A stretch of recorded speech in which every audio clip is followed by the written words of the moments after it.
ভিডিওটি ক্লিক করে দেখার জন্য অনেক অনেক ধন্যবাদ। আজকের ভিডিওতে আমরা জেনে নেব দিস এবং দ্যাটের সঠিক ব্যবহার। কোথায় দিস এবং দ্যাট ব্যবহার করবে সেটা 1 মিনিটে তোমরা জেনে নাও, আর সেটা উদাহরণ সহকারে কিন্তু আমরা আজকে বুঝতে পারো দিস এবং দ্যাটের নিয়ম। লেটস স্টার্ট, চলো শুরু করা যাক। দিস এবং দ্যাট এর ব্যবহার আমরা একদম সহজেই জেনে নেব কোথায় কোনটা ব্যবহার করা হচ্ছে উদাহরণ সহকারে। দিস মানে হচ্ছে এই বা এটা, এটা ব্যবহার করা হয় কোনো কিছু কাছে বোঝাতে, নিয়ার মানে কাছে বোঝাতে। দ্যাট মানে ওটা বা যে। দ্যাট ব্যবহার করা হয় দূরে বোঝাতে, কোনো কিছু দূরে অবস্থান বোঝাতে, ফার। এবার আমরা চলে যাব উদাহরণে। দিস ইজ এ ট্রি, দেখো এই হয় একটি গাছ।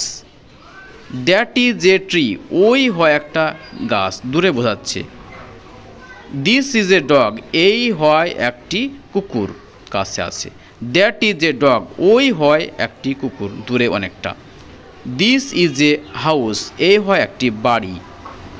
দ্যাট ইজ এ হাউস, ওই হয় একটি বাড়ি।